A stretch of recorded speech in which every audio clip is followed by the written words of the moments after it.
Good morning, students. So today's our subject is English. Lesson number is 7. Khashaba Jadhav. तो कौन थे खशाबा जाधव वो हम देखते हैं. आप पिक्चर उनके देख सकते हैं हर एक पेज पे. Okay. So have you heard about the Olympic games. क्या आपने ओलंपिक गेम्स के बारे में सुना है? अभी राइट नाउ अभी चालू है जापान में, टोक्यो में. टोक्यो ओलंपिक्स 2021 या 2020 चालू है. अगर आप न्यूज़ देखते हैं, आपके पापा स्पोर्ट्स देखते हैं, तो उसमें आप देख सकते हैं चालू है. इंडियंस भी उसमें पार्ट लिया है और बहुत सारे स्पोर्ट्समैन, बहुत सारे खिलाड़ू जो है उन्होंने भाग लिया है. तो देखते हैं क्या होता है Olympic games. Sportsman from many different countries of the world come together for the Olympic games. मतलब दुनिया के अलग अलग देशों से बहुत सारे स्पोर्ट्समैन जो होते हैं, खिलाड़ू, मतलब जो खेलते हैं, वो लोग ओलंपिक गेम्स के लिए एक साथ आते हैं. A number of events are held. बहुत सारे इवेंट्स, बहुत सारे खेल होते हैं. There are games, athletics events like high jump, long jump, running, gymnastics events, swimming and diving competitions, boxing and wrestling matches and many other things. तो उसमें क्या क्या होता है? अलग अलग प्रकार के गेम्स, मतलब hockey, football, volleyball, badminton, tennis. फिर एथलेटिक इवेंट जैसे कि हाई जंप, हम बोलते हैं ना लंबी जंप, ऊंची उड़ी मारना, लॉन्ग जंप, दूर की जंप, रनिंग, दौड़ना, जिम्नास्टिक्स इवेंट, जिम्नास्टिक मतलब कसरत के प्रकार होते हैं, स्विमिंग, डाइविंग, तैरना वगैरह, बोटिंग, अलग अलग कॉम्पिटिशन्स होते हैं, बॉक्सिंग, कुश्ती, wrestling matches and many many other. बहुत सारे खेल होते हैं. तीरंदाजी होती है, कुश्ती होती है, हॉकी होता है, बहुत सारे गेम्स होते हैं. The winners are given gold, silver and bronze medal. तो फिर उनमें जो जीतते हैं 3 नंबर, पहले टॉप 3 जो होते हैं, तो जो पहला आता है उसको गोल्ड, स्वर्ण पदक, दूसरा आता है उसको सिल्वर मतलब चांदी का पदक, और जो तीसरा आता है उसको ब्रॉन्ज, कांस्य मतलब पीतल का पदक, मेडल्स दिए जाते हैं. An Olympic medal is an honour. Olympic medal जीतना एक बहुत ही प्रतिष्ठा की बात होती है, ऑनर होता है. An Olympic winner is considered to be a world champion. Olympic games में जो विनर होता है, जो जीतता है, वो दुनिया का चैम्पियन कहलाता है उस गेम में. समझ में आया? अभी आपने 2 दिन पहले की न्यूज़ सुनी होगी कि हॉकी में जेंट्स, जो हमारे बॉयज़ जो थे हॉकी में, उनको मेल मतलब हॉकी मेल्स, बॉयज़ लोगों की जो हॉकी थी उनको ब्रॉन्ज पदक मिला. हमने अभी अभी 2 दिन पहले सुना होगा. और कुश्ती में, रेसलिंग में भी बहुत सारे प्लेयर्स ने, खिलाड़ियों ने ब्रॉन्ज, सिल्वर पदक जीते हैं. और पीवी सिंधु ने बैडमिंटन में भी ब्रॉन्ज पदक जीता है. तो जो भी पदक जीते, पर वो एक विन होता है, इंडिया का नाम वहाँ आता है. ओके. देखो, few Indians have won Olympic medal so far. अभी तक फ्यू मतलब बहुत सारे, या फिर कुछ इंडियंस ने, कुछ भारतीय खिलाड़ियों ने ओलंपिक पदक जीते हैं. But the first person to win a medal for independent India was a wrestler from Maharashtra and his name was Khashaba Jadhav. पर पहला व्यक्ति या पहला इंसान जिसने हमारे स्वतंत्र भारत के लिए ओलंपिक मेडल जीता, वो कौन था? रेसलर मतलब कुश्तीगीर या फिर कुश्तीपट्टू, जो कुश्ती खेलते थे, वो महाराष्ट्र के थे. कौन थे? खशाबा जाधव उनका नाम था. ओके. वो रेसलर थे, वो कुश्ती खेलते थे. देखो आगे. Kashaba Dadav was born in a very poor family in a village called Goleshwar in Satara district. तो महाराष्ट्र राज्य के गोलेश्वर गांव में, सातारा जिले में, एक बहुत ही गरीब घराने में, गरीब घर में उनका जन्म हुआ था. But it was a family that love sport, specially wrestling. पर वो ऐसी फैमिली थी जो जिनको खेल बहुत पसंद था, और उसमें भी रेसलिंग मतलब कुश्ती उनको बहुत पसंद थी. उस फैमिली को, उस परिवार को. हिज फादर, उनके पापा Dada Saheb, was himself a wrestler. उनके पापा ही एक रेसलर थे, मतलब कुश्ती खेलते थे, वो कुश्ती पट्टू थे. He had 5 sons. तो उनके 5 सन्स थे. दादा साहेब के 5 सन्स, 5 बच्चे थे. The youngest of them was Khashaba. और उनमें सबसे छोटा जो था वो खशाबा था. Dada Saheb himself taught his sons wrestling. Dada Saheb ने खुद मतलब वो खुद रेसलर थे, तो उन्होंने खुद ही अपने बच्चों को रेसलिंग, कुश्ती सिखाई थी. They were all very good at. वो सभी कुश्ती में बहुत अच्छे थे. But the best among them was Khashaba. पर उनमें जो बेस्ट था, बहुत अच्छा था, वो था खशाबा, उनका सबसे छोटा बेटा. फ्रॉम एन अर्ली एज, मतलब बहुत ही जब वो बच्चे थे तभी बचपन में ही Khashaba love to watch wrestling bouts, उनको रेसलिंग के मुकाबले, कुश्ती के मुकाबले देखना बहुत पसंद था. His father took him to see the bouts from the time he was just 4 years old. मतलब जब वो खाली 4 साल के थे तभी उनके पापा उनको रेसलिंग के, कुश्ती के मुकाबले दिखाने लेके जाते थे. He would sit on his father's shoulders and watch the bouts. वो अपने पापा के कंधों पे बैठते थे और मुकाबले देखते थे. At 10 he was the youngest to get into the akhara. मतलब 10 साल की उम्र में जो सबसे, मतलब छोटी उम्र में अखाड़ा, मतलब जो कुश्ती का खेलते ना अखाड़े में, उसमें जाने वाले वो सबसे छोटे और पहले थे जो 10 ही साल की उम्र में अखाड़े में उतरे थे. Soon it became clear that he was also the best. मतलब जैसे वो उतरे थे तो थोड़े ही दिनों में पता चला कि वो कुश्ती में बेस्ट है, मतलब बहुत अच्छे. Not only in his own akhara, खुद के अखाड़े में नहीं, मतलब गांव के अखाड़े में ही नहीं, but in the whole area, मतलब आजू बाजू के गांव में भी वो छोटी उम्र में ही बहुत अच्छे थे कुश्ती में. Khashaba loved other sports to. उनको दूसरे खेल भी पसंद थे. He was fond of kabaddi. वो कबड्डी भी खेलते थे, उनको कबड्डी भी पसंद था. मल्लखाम. मल्लखाम मतलब एक ऐसा लकड़ी का बड़ा सा खंबा रहता है, उस पर कसरत करना होता है, एक्टिविटीज़ दिखाना होता है अलग अलग प्रकार की. रनिंग, दौड़ना, स्विमिंग, तैरना एंड जिम्नास्टिक्स, मतलब व्यायाम वगैरह, तो उसमें भी वो अच्छे थे, उनको वो गेम्स भी पसंद थे. He took part in all of this. वो सब में पार्ट्स लेते थे. He became strong and agile. मतलब इतने सारे वो कसरत के प्रकार खेल के वगैरह खेलते थे, इसलिए वो बहुत मजबूत थे. He love to discuss sports with his friends. अपने दोस्तों के साथ भी वो स्पोर्ट्स के बारे में बातें करना पसंद करते थे.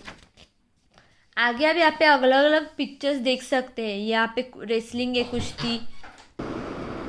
फिर आप दूसरा पिक्चर देख सकते हैं जिसमें वेट लिफ्टिंग दिखा है, मतलब वजन उठाना. फिर थर्ड पिक्चर है हॉकी. फोर्थ पिक्चर है फुटबॉल. फिर बॉक्सिंग. फिर लास्ट है तीरंदाजी, मतलब धनुष्यबाण. तो ये कुछ ही है, और बहुत सारे स्पोर्ट्स होते हैं अलग अलग. Okay, so he went to Rajaram college in Kolhapur where wrestling was encourage. तो फिर वो बड़े होने के बाद कॉलेज में राजाराम कॉलेज कोल्हापुर में गए थे, जहाँ पे उनके कुश्ती को और प्रोत्साहन मिला. Khashaba took part in many wrestling bouts and won them all. उन्होंने बहुत सारे अलग अलग मुकाबलों में पार्टिसिपेट किया और वो सारे जीते. In that area he was the champion. उनके एरिया में, उनके आजू बाजू में वो चैम्पियन थे. Therefore he was sent to wrestle at the state level and national level. इसलिए फिर आगे उनको कुश्ती करने स्टेट लेवल पे, राज्य स्तर पे, मतलब महाराष्ट्र लेवल पे, और फिर नेशनल लेवल पे, मतलब इंडिया के लेवल पे भेजा गया. Khashaba Jadhav became famous at the national level too. फिर वो राष्ट्र स्तर पे भी बहुत फेमस हो गए. He beat the national champion Niranjan Das in 1948. उन्होंने 1948 में जो राष्ट्रीय चैम्पियन था, नेशनल चैम्पियन जो था निरंजन दास, उनको बीट किया, मतलब उनको हराया. That is why it was decided to send him to the international Olympic games. इसलिए फिर उन्होंने नेशनल चैम्पियन को हराया, इसलिए फिर उनको आगे चल के मतलब जो इंटरनेशनल ओलंपिक गेम्स थे, मतलब दुनिया के लेवल पे, वहाँ पे भेजा गया. When Khashaba Jadhav took part in the Olympic games for the first time.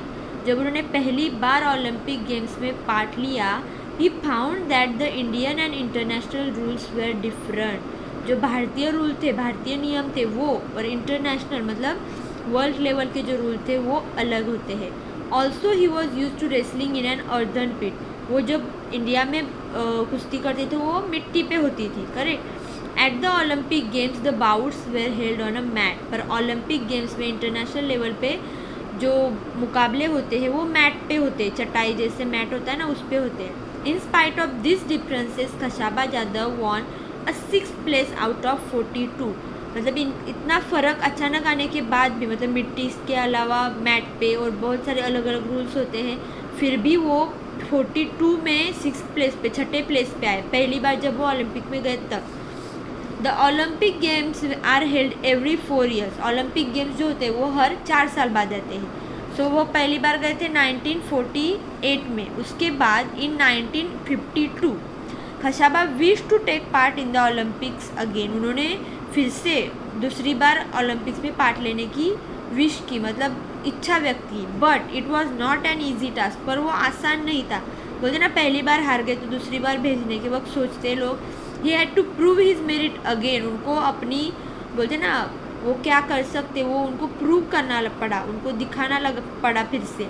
And face the opposition of officials, मतलब जो अधिकारी होते जो सिलेक्ट करते किसको भेजना है, उनका विरोध भी उनको सहना पड़ा था also.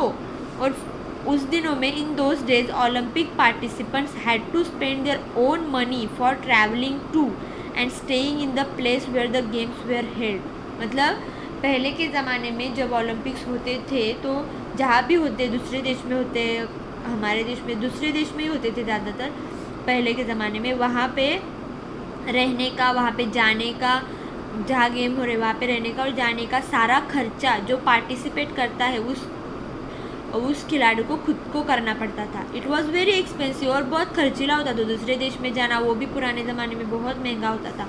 Khashaba did not have that much money and he had not get any money from the government. Khashaba Jadhav तो बहुत पुअर फैमिली से थे, तो उनके पास इतना मनी नहीं था कि वो इतना खर्चा कर सके, और गवर्नमेंट से भी, सरकार से भी उनको कुछ मनी नहीं, पैसे नहीं मिले थे। एट लास्ट, फिर लास्ट में आखिर में the principle of Rajaram college, वो जो कॉलेज में जाते थे राजाराम कॉलेज, उसके जो प्रिंसिपल थे, प्राचार्य थे, gave his own house to get the money, उन्होंने खुद का घर बेचा था या गिरवी रखा था उनको पैसे देने के लिए। And other people in Khashaba's village also help, और उनके गांव के कुछ लोगों ने भी उनकी ओलंपिक्स में जाने के लिए हेल्प करी थी। The 1952 Olympics where held at Helsinki, तो 1952 का जो ओलंपिक्स था वो हेलसिंकी शहर में हुआ था या फिर देश में हुआ था बोल सकते हैं, मतलब वो चीनी देश होते। There Khashaba Jadhav had to face opponents from Russia and the Gulf countries, वहाँ पे उनका जो मतलब स्टार्टिंग में जो उनके मुकाबले हुए वो कौन से थे, रशिया के थे और फिर गल्फ कंट्रीज मतलब अरब देश के थे। He won the first 5 bouts quite quite easily, उन्होंने पहले 5 मुकाबले जो थे वहाँ पे ऐसा नहीं था कि तुरंत फर्स्ट और सेमीफाइनल, ऐसा नहीं, पहले 4-5 मुकाबले होते हैं, उसके बाद फाइनल आता है, क्वार्टर फाइनल, सेमीफाइनल, ऐसा होता है, समझ में आ रहा है। तो उन्होंने पहले 5 वाले जो थे वो आसानी से जीते थे। He won each bout within 5 minutes, उन्होंने 5 मिनट में ही 5 मुकाबले जीते थे। Then he had to face a wrestler from Japan, फिर उनका मुकाबला था एक जापान के कुश्तीपट्टू से, मतलब वो फिनाले का मुकाबला था। They were both well matched, वो दोनों भी एक समान थे। The bout lasted for 15 minutes, उनका जो मुकाबला था वो 15 मिनट तक चला। Khashaba lost the match by just 1 point, उन्होंने वो मैच 1 पॉइंट से हारा। He was exhausted after the bout, मतलब 15 मिनट तक मुकाबला चला कुश्ती का, तो वो बहुत बोलते ना एग्जॉस्टेड, उनको बहुत हाँप रहे थे, उनको सांस फूल गई थी, मतलब बोलते ना बहुत थक गए थे। But he was asked to wrestle with the Soviet wrestler immediately, पर फिर भी उनको जो सोवियत रेसलर था, सोवियत देश का रेसलर था, कुश्तीपटू था, उससे तुरंत मैच करने को कहा। This was against the rules, और वो नियमों के अगेंस्ट था, विरुद्ध था। अकॉर्डिंग टू द रूल्स, नियमों के अनुसार Khashaba should have rested for at least half an hour before the second bout, मतलब एक मुकाबला होने के बाद दूसरे मुकाबले में बीच में आधा घंटा, मतलब उनको आधा घंटे का रेस्ट आराम मिलना ही चाहिए था, तभी वो दूसरा मुकाबला कर सकते थे, पर फिर भी उनको करने को कहा। Khashaba lost in the bout with the Soviet wrestler, फिर अभी पूरे थक गए थे इसलिए वो उस सोवियत रेसलर से, सोवियत कुश्तीपट्टू से मुकाबला हार गए। Still he had won a bronze medal by finishing 3rd, ये फिनाले का मुकाबला वो हार गए, करेक्ट। तो उसमें जो हारता है उसको दूसरा मुकाबला खेलने को मिलता है, वहाँ पे वो हार गए, इसलिए उनको ब्रॉन्ज, मतलब तीसरे पोजीशन पे आए वो, इसलिए उनको ब्रॉन्ज मेडल मिला था, मतलब कांस्य पदक, वो भी ओलंपिक मेडल में ही आता है, समझ में आया। When Khashaba returned from Helsinki, many people honored him. जब खशाबा हेलसिंकी से आए, मतलब वहाँ से वापस आए, तो बहुत सारे लोगों ने उन्हें ऑनर किया, मतलब उनका क्या बोलते सत्कार किया। The people in the village gave him a grand welcome, जो लोग मतलब जो उनके गांव के लोग थे उन्होंने उनको बहुत ग्रैंड वेलकम किया, बहुत स्वागत किया, बहुत जोर शोर से। A procession of 151 bullock carts waited for him in his home village of Goleshwar, उनके गोलेश्वर गांव में 151 बैलगाड़ियाँ सजा धजा के उनकी मतलब जुलूस बोलते ना, बारात जैसा, वो उनकी निकालने के लिए रुक गए थे। आप इधर देख सकते हैं ऐसे नाचते गाते हुए।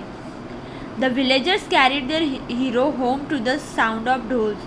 गांव के लोगों ने उनको, उनके हीरो को ढोल के आवाज़ों पे, ढोल नगाड़ों के आवाज़ों पे घर तक पहुंचाया था। Khashaba Jadhav did not forget those who help him. Khashaba Jadhav उनको नहीं भूले थे जिन्होंने उनको हेलसिंकी जाने के लिए मदद की थी। After winning the Olympic medal, यह ओलंपिक मेडल जीत के आने के बाद, he played the first bout to raise money. उन्होंने उसके बाद पहला मुकाबला अपने गांव में आजू बाजू में खेला, तो वो पैसे खड़े करने के लिए, नॉट फॉर हिमसेल्फ, खुद के लिए नहीं, but for the principal who had given his house for sending Khashaba to Helsinki.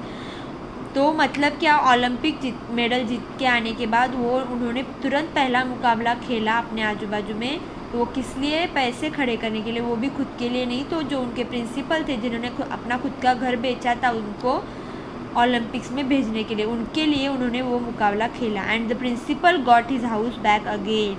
और खशाबा जादव के प्रिंसिपल को अपना घर वापस मिला। Khashaba won great honour for his country even when he did not have much help of और फैसिलिटीज। तो खशाबा जादव ने अपने देश को या अपने देश के लिए बहुत ऑनर मतलब प्रतिष्ठा का काम किया था, जबकि उनके पास कुछ भी मदद नहीं थी या फैसिलिटीज़ नहीं थी। Today sportsman have many facility. आज के स्पोर्ट्समैन को बहुत सारी फैसिलिटीज़ मिलती है, आने जाने का, रहने का खर्चा, प्लस उनको सिखाने का भी खर्चा देश उठाता है। So shouldn't we all try our best to win greater honours for our motherland. तो क्या हम हमारे देश के लिए, मातृभूमि के लिए कुछ ऐसा कर नहीं सकते किसी स्पोर्ट्स में बहुत अच्छा ट्राई करके? आप सोच सकते। ओके, तो हमने देखा कि खशाबा जादव ने कैसे ब्रॉन्ज मेडल जीता। पहले 5 मुकाबले उन्होंने 5 मिनट में जीते। फिर उनका जो सेमीफाइनल मैच हुआ जापान के खिलाड़ियों के साथ, वहाँ वो 1 पॉइंट से हार गए। अगर वो जीतते तो फिर वो फाइनल में पहुंच जाते, फिर वहाँ पे उनको सिल्वर या गोल्डन फिक्स हो जाता, पर वो सेमीफाइनल हारे, फिर तुरंत उनका मैच हो गया। अभी कैसा होता है, पहले के ज़माने में बोलने के लिए भी कोई नहीं था, पर अभी जो कोच वगैरह होते हैं वो झगड़ते हैं और बोलते हैं ऐसा रूल में नहीं, आप ऐसा नहीं कर सकते। पर वहाँ पे उनको रेस्ट करने को भी नहीं दिया, वो थक गए थे, तुरंत उनका मैच रखा, तो वहाँ भी हार गए वो, और फिर भी उनको ब्रॉन्ज मेडल मिला। समझ में आया? ये ब्रॉन्ज मेडल का मैच उनको मिल गया। ठीक है, तो इस तरीके से खशाबा जादव ने बिना पैसे की कमी से भी उन्होंने मेडल जीता और देश का नाम ऊंचा किया था। वो पहले ओलंपिक मेडल लाने वाले पहले स्पोर्ट्समैन थे, तो आप भी ऐसा कर सकते हैं। ठीक है, आप अगर नहीं देखते हैं तो पापा को बोलो 410 या कुछ तो चैनल है सोनी करके, उस पर ओलंपिक्स लगते हैं सुबह से, आप देख सकते हैं कैसे कैसे खेल होते हैं और कैसे कैसे खिलाड़ी खेलते हैं, कितनी मेहनत करते हैं। ओके, तो अगले वीडियो में मैं आपको पूरा एक्सरसाइज एक्सप्लेन करती हूँ। Okay, thank you.